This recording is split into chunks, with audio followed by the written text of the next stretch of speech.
Welcome to the 25 Days of Santa Recon series, day number 17 and day number 18.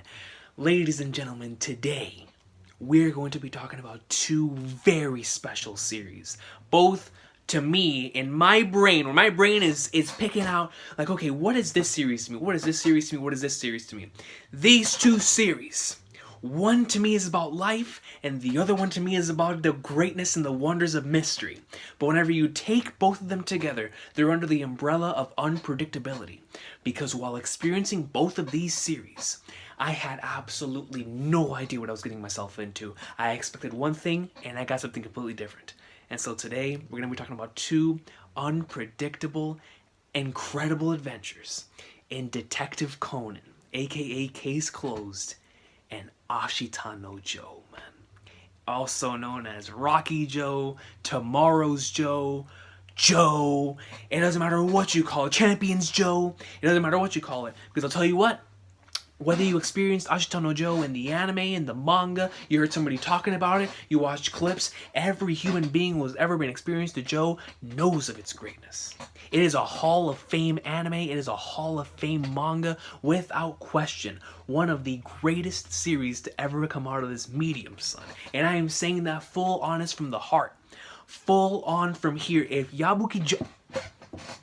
If there is a Hall of Fame for main characters out here, son, my boy Joe would be in the Hall of Fame. He would be in the Hall of Fame. And if there is a Hall of Fame for rivals, Rakishi Toru is in the Hall of Fame. A legendary series, a timeless classic that was written all the way in the 60s and 70s. And still today, and I guarantee you hundreds of years from now, it is a story that anyone can pick up and read. Why? Because it is a journey of life. And every human being who will ever breathe air goes through that journey. And that's what makes Joe so special to me, man. Ashita no Joe. Let's talk about Joe first, dog. You know, when I first experienced this, and I made that video afterwards, the series impacted me on such a personal level where I was like, by the flag, I gotta come out here and talk about this on camera. It's too special of a series, man. You know, living for a better tomorrow, living for a better you, like wanting to improve yourself. But in order to improve yourself, you have to go out and live. You have to go out and live, man, which is why I love Joe so much. You guys know how much I love sports, anime, and manga. Like I always say, sports, anime, and manga would probably take off like half or almost half of my top 25 favorite anime and manga series. Just the themes and the journeys of them as humans are explored in an extremely relatable way in sports, anime, and manga, which is why I really love to experience them, because I can see a lot of myself and a lot of the characters in sports, anime, and manga, right? They're very relatable journeys. But in Joe's case, man,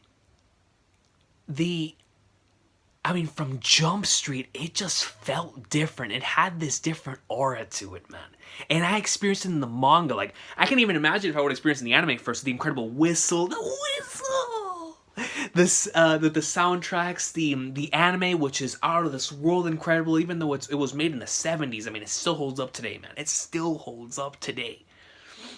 And that's coming from somebody who experienced the manga first, so I didn't have like a shock value or anything. That's not me speaking from a bias standpoint. That's me talking about from like a shoot standpoint. Like, the anime is actually really, really good.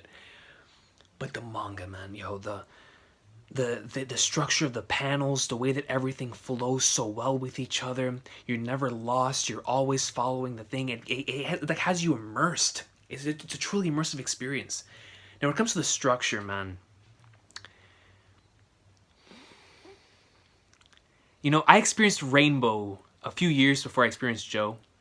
And one of the things that left a really weird taste in my mouth in Rainbow was how the series was handled after Part A. I'm not going to spoil too much about Rainbow. But after Part A of that series, the second part of it, to me, it's okay. It's decent. But it's not as good to me as like the incredible experience that was the first half, right? I was like, man, what is Joe? I mean, are we going to go down a similar route here with Joe, right? So whenever you start off that first arc in Ashita no Joe, and you're there in a very similar situation with Joe learning the ropes, learning about boxing, learning about life within the confines of, and learning, establishing friendships, and really starting to see some of the themes and the true spirit of Joe within the arc. I adored that arc. That's why I was so scared. I was like, dude, I hope that after this it continues to be this great, right? Because I know one day he's gonna have to get out of here. And so when it actually does happen, and you go on and you meet Don Pay the legend, son, it goes down that route and he actually becomes a professional boxer. And then he continues down that path. It gets better and better. Bro, I'll never forget whenever I was, and going back to that one arc, whenever they had that first match with Joe and Rikishi, that's how I knew the series was different. And I was like, bro, they have to meet each other again professionally, man. Dude, that entire stretch leading up to that, to the next match they had, oh my god, bro. And it continued to get better and better. And so much so that there is a portion of the series where it has absolutely nothing to do with, how do I put it? Overall, like, it still has to do with boxing per se, right? But there's a certain part of the story where Joe leaves it for a little bit, and he says, like, screw it to this and that, and he goes off on his own life journey. And it is one of the most incredible stretches of manga chapters in terms of seeing the best and the worst of a character, but he's going on and finding himself on a life's journey. And as somebody who can truly relate to that, because that's why I love characters like Jing and Musashi and characters like that, right? That's why Joe, whenever I saw him go through that journey, because this is a character that has seen greatness. This is a character that has seen victories. This is a character that has seen love and hate and rivalries and the very best and the worst of what the world has had to offer so far. And yet, after a certain event, he says, you know what? I have to take a step back and go on my own journey. And when he comes back from that life journey, man, and you have what follows after that, leading into what is one of the greatest fights and one of the greatest just overall sections that I've ever read in this medium, in like the final like 3 volumes of Ashita no Joe, then dog, just like I said, it's a series that continues to get better and better. And it's a series that sticks true to a sports anime route, to its roots. But it goes further beyond than just being that. It truly is a story about life, man. There is a reason why it's called Tomorrow's Joe. Because it is just Joe himself searching for a better tomorrow. And it is such a beautiful story, man. If you have never read and or watched Ashita no Joe, I can't speak a lot for the anime. My guy Mr. X Reacts, or some other individuals that have watched the Joe anime can speak for the Joe anime. I can only speak for the Joe manga. And as somebody who's read a lot of manga in this medium, Joe still remains in my top 5. Because it is such a special series and such a special journey, and one that if you have gone, or every human, so if you're a human being, I think you will find some sort of relatability in his journey of life as well, man. It is a timeless classic. It is a timeless masterpiece. And if you have not given Ashita no Joe a shot, give it a shot, man. It is an unforgettable experience. And one that sticks with you, man. Like I said, Joe, he's in the S+ tier of main characters. He is in the S+ tier of manga protagonists. My man is in the Hall of Fame with good reason. What an incredible series. What incredible characters, man. Joe, Donpei, Yoko, Rikishi, Carlos, bro, Zay, dog. Like, just so many great... Bro, this series is some of my favorite fights of all time. Of all time, man. Like, the final fight and the one with... The one with Carlos, bro? Crazy. Rikishi... Just legendary stuff, man. I mean, seriously, if you want to watch this for whatever reason you want to watch it, this series has something for you, man. It's amazing stuff. It's amazing stuff. But like I said, my favorite part about this series is truly how it dives deep down into Joe's character, just himself and his journey, and we get to see that and truly follow it. And that section in the series when he's I mean, the whole series is about his journey, but there's this one particular section where he himself realizes it, and he goes on. I love it so much, bro. Joe is amazing, man. Great series, phenomenal series. So that one really caught me off guard. That was an unpredictable journey from beginning to end. I had no idea what I was getting myself into, and when you get to that final panel, you realize, God, man, my ankles were broken so much that by the time you get there, you're on the floor, bro. You're in a pool of your own tears because you can't stand up because your ankles have been torn apart. Because that's just how much my man's has crossed you over. And it's a series made in 1960 something, dog. Like, it is a timeless classic, man. People have had generations to write something as great as this. People have had generations to write something close to this. And yet it still remains a one-of-a-kind series. Why? Because you can have the plan, you can have the formula, but if you don't execute it, you cannot copy and or try to mimic something like that, man. Go read or go watch Joe. Highly recommend it, man. So that is the first one here. The second one. The second one, man. Now, my experience with Conan is very, very, very weird. Because I experienced Detective Conan whenever I was younger on Adult Swim, and then I experienced it through its spin-off series, through one of the major antagonists in the series in Magic Kaito, aka Kaito Kid. He had his own spin-off series, and I experienced that, and I loved it. I loved every second of it. He's still my favorite character. In the entire Conan universe, Kaito Kid is still my favorite character. I love everything that has to do with that man, just the way that he outsmarts individuals, and his whole swag, like, his drip, dog, like... That's Kaito Kid, son. And so my boy Froggy one day, he told me, dog, if you want to get into Conan, watch the latest movie that was released. And the latest movie at the time was the Sunflower something, and it had Kaito in the movie with Conan. And whenever I watched the movie, I loved it. I loved the entire concept. I loved the way that the characters interacted, because that was my first introduction to the Detective Squad. You know, with Haibata and Conan and whatnot, George and Mitch and everybody, right? So that was my first introduction to the world of Conan through the eyes of the actual series, not through the eyes of the antagonist.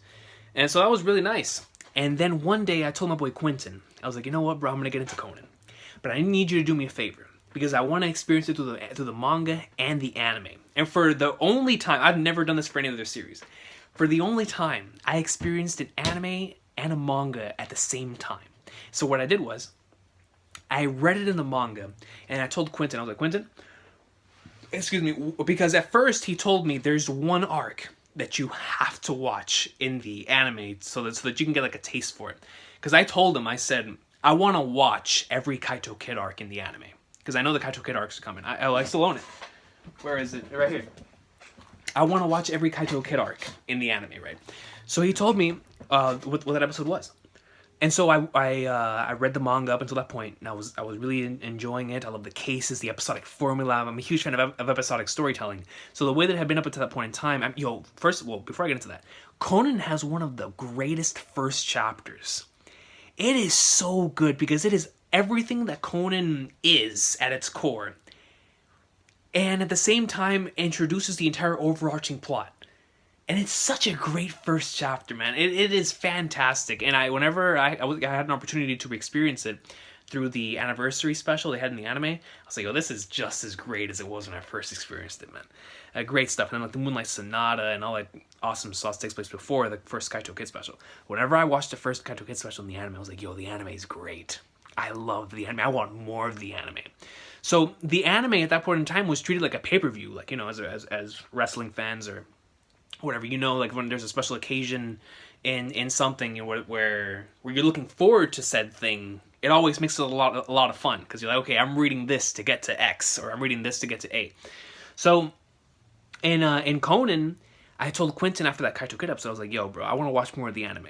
So just give me a list of episodes with its manga chapters. Whenever I get to said chapter, I watch it in the anime because I want to watch more of the Kaito Kid episodes. And of course, if you have a recommendation for like another scene or another episode, because I just wanted to get more of the anime. And man, dude, that's whenever we get to the first Haibara case, dog. Bro, I mean, Conan up until this point in time, within the cases itself, had been breaking my ankles. But this was the first time where I truly saw its genius, because I have just a thing for episodic stories that have this overarching plot behind it, like your Gintamas, your Beelzebubs, your Reborns. Conan, though, man, because of the way it's structured, whenever you actually get to have stuff with the Black Organization, it makes that stuff so special. And I didn't expect this one in the slightest. I was just told to watch it. And when I was like, holy Flagnards, bro, what am I experiencing here, coach? Yo, man, I was so shook, surely, bro. I was like, dog, what am I seeing here, bro? That first Haibara case was crazy. Then Desperate Revival, man. And the lead up to that stretch of episodes was absolutely incredible. Desperate Revival, I was really, really sick. It was a Sunday. I was really sick, and I was like, dog, thankfully I'm getting to this. And from the moment I woke up that day until like midday, I watched all of Desperate Revival. And when I tell you I was really, really sick that day, I was really, really sick. But I wasn't sick enough to not experience the greatness. The final portions of that arc still stick with me to this day. I still have screenshots on my laptop from that arc that I refuse to delete, because it just reminds me of that incredible greatness, man. With that scene in the hotel lobby with them two in the chair, bro. Oh my god, bro. Dude, Conan, son. And then you have the reunion with the Black Organization, dude. The reunion with the Black Bro, this is whenever I was really, like, high-key getting hooked on Conan. I think Desperate Revival put the nail where I was like, dude, I love this series. Like, I am in it for the long run, man. Especially when Shinichi came up in like somewhere, I was like, nah, bro, this is my series. And so, but whenever we got to the next BO case with the meeting, with the reunion with the BO, with Haibara and Conan, bro, I was sweating. I think I was sweating so much that it was just one of those instances whenever an episode ends and you refuse to even look at a second of the ending theme. You just go to the next episode, just immediately. That's how hard I was sweating, man. And that followed by with the mysterious passenger arc, whenever we got introduced to the goat and Akai Shuichi, dog. And then you had the New York case, man. The New York case had me spooked because I used to live there, bro. So it's like, yo, I'm just experiencing all this, and just the way that it was handled and the way that it was executed. Really, really great stuff. Chapter 300, man. I experienced that I forgot what episode it was in the anime, but I experienced that in both the manga and the anime, because I think I experienced the anime first, and then just to see how it was in the manga, because it was a case with Kaito Kid, I was like, bro, I want to go back and reread this to see how it is, and it turns out I created one of the biggest memes and inside jokes between me and my friends that we always use with a certain individual that shall not be named, man. That shall not be named, good. But then after that, man, I got to my first special. And I'd already experienced some 1 hour specials, but this was my first 2 hour special. The first real Black Organization arc.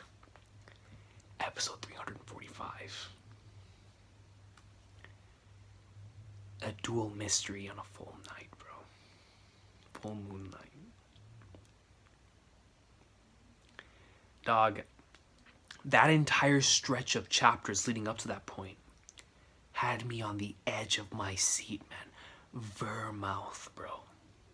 The legend. And the build-up. With Vermouth and Jody and the FBI and everything. You're like, bro, what is going on? And then whenever you actually get the revelation of what is actually going down here in episode 345, that was one of the biggest ankle-breaking scenes that I have experienced in Conan. I was so shook when I found out the truth about everything.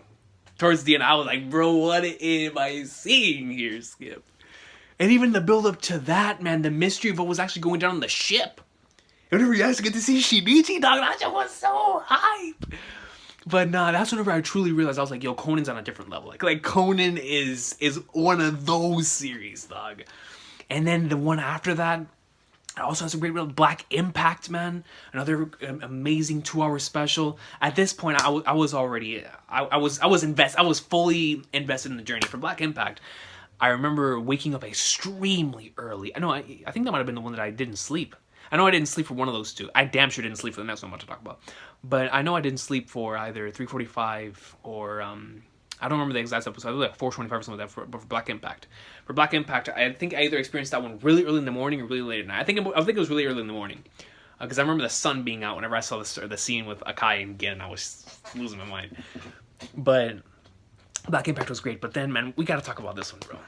Yo, I had to go to work with zero sleep, bro.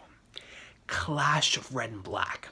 When I started this arc, I watched, I think it was like the first 8 episodes of this arc all night, or from whenever I started watching it until I had to go to work. I left work, finished the arc. I mean, I'm talking, bro, zero amounts. You don't need sleep when you're experiencing greatness, dog. I was like, bro, Clash of Red and Black had me extremely, extremely addicted. Clash of Red and Black is one of the GOAT arcs, bro. Like, dog, I was sweating because it's like it's a string of just case, and while all that's going down, you have the legends going and the final part of that arc is absolutely insane, man. Absolutely insane. And then you have the London stuff, which I absolutely adored. Rana and Shinichi, awesome sauce right there. And then, no, London was great. I think I remember experiencing London, or the entire saga, on the road, actually, because I used to watch it on my phone. I think I watched the entire arc on my phone, actually. It was a Saturday. That was a really good one. I still really enjoy that one. But then I get to my favorite arc in the series, one of my favorite arcs I have ever experienced, bro. And the reason for it is because I talk about York New City, and the reason why I hold York New City and Hunter x Hunter to such high regard is because of the way that it's a page turner and how insane it feels as a page turner. And it keeps that throughout the entire arc. And York New is a pretty lengthy, long arc in normal standards. Like, it's like a 15 episode arc, or a little bit longer than that. And in the manga, it expands several volumes. Mystery Train, bro. The jet black Mystery Train is like 4 episodes. And I don't know how many chapters. But my eyes did not leave that screen until it... And I don't remember if I blinked. I don't remember if I breathed. But the Mystery Train saga is like if you take Marineford from One Piece and you put it in Conan. Every possible top tier, every possible thing that you could imagine, the players that were at hand, the twists, the shocking revelations, and it's all taking place on the train. And what's crazy about this arc is that, with Detective Conan, the overall landscape of a black organization arc or whatever is a case is happening, like a normal Conan case that you would do in like an episodic story, except behind us there's an overarching plot, right? The case itself is one of my favorite cases in the series. And then going beyond that was just the insanity of what followed, bro. You had so many insane twists, revelations, and I think that's why I always say that episodic stories are just incredible to me, because it was the build-up to Mystery Train that made it so special, because you just did not know. After Clash of Red and Black, everything was up in the air. So when you're getting all these answers and all these insane moments, there's a moment with the Vermouth where bro, still to this day, it hits right here. With Vermouth, bruh, and a certain other character, which I cannot name right now because I can't spoil y'all. And then the fact that my favorite character in the whole series is in this arc too, and it is the only time he's in an arc like this. Just genius. Mystery Train is a creme de la creme. It's a 40 out of 10 arc, one of my favorite arcs of all time. I will never forget how I felt experiencing the arc for the first time. I was so shook, bro. Just episode after episode after episode, I was losing my mind. Scarlet Showdown. Open the flipping roof. Need I say more, son? Need I say more? And then the most recent incredible batch, at the beginning of the 1000s, Kyoto arc. I absolutely love the Kyoto arc. Definitely one of my favorite Conan arcs. And then insane chapter 1008, man. The birds, bro. the crows, son. The crows, and then the amazing movies. And that was a great experience too. Like, after I finished Conan, I went and I experienced a lot of the movies with my brother. That was some really cool bonding times with my family. Just watching Conan and trying to figure out like the case and stuff, and then seeing what's actually taking place after that. Like, Conan makes some really, really great movies. And then we had that one really, really awesome call. It was me, Laz, and Quentin, and we were watching I think it was movie 20. That was hype, dog. That was great stuff. But man, dude, Conan, just that journey, the unpredictability of the episode to episode or chapter to chapter. And because I experienced it in both, it was so much fun. Because I never knew it was gonna happen chapter to chapter, let alone what was gonna happen whenever I got into an episode. So like whenever I was like getting up towards an episode I needed to watch in the series, I was starting to get hyped. I was like, yo, it's time to watch an anime episode. Like, let's go. And it made it so much fun because I now, after watching so many episodes in the anime, whenever I got back to the manga, I would hear the voices and I would hear the soundtracks and whatnot. And I was able to experience so many different eras of the Conan anime because I did it in this way. It has caused for such a fun catch-up experience, man, and very unique one that I haven't had since and didn't have before then, man. So Conan greatness, man. I adored that experience, and I look forward to seeing what more greatness he's gonna have in the future, bro, because my dude is a sicko. Gosho is amazing. He is a great a threader of just putting something here and having it come to fruition later. His foreshadowing skills are out of this world, and that's hard to pull off in an episodic series like that, and he does it. He does it really, really well and masterful. And certain stories you would think would be throwaway, you would come back after a massive revelation and be like, Flagnards, dude, that was foreshadowed back in X episode or X chapter. Genius stuff, man. But Conan, really, really amazing. Like I said, with the unpredictability and just the arcs, bro, and the build-up to those arcs. But anytime the BO is involved, it's always great. Black Organization, one of my favorite antagonist villain groups in this entire medium, and their theme song is so gold, man. So gold. I love Conan / Shinichi. It's such a fun main cast. So many great characters. Kaito, one of the goats to me. And then, of course, the entire relationship between Ron and Shinichi is very special as well, man. Just overall great stuff. The Akai, bro. Akai, Shuichi, dog. The Shanks of the verse, bro. The GOAT, son. But yeah, man. Conan awesome / Ashita no Joe greatness. If you have not experienced either of these two series, I would highly recommend giving them a shot. They are a lot of fun. But yeah, man, let me know in the comments section down below. If you have experienced either of these two series, how you feel about them, your favorite characters, favorite moments, and stuff like that. And in your experience with it, I will definitely love to read about that as well. But aside from that, man, everybody's an awesome day. Take care. Conan greatness. Joe greatness. I'll see y'all next time, man.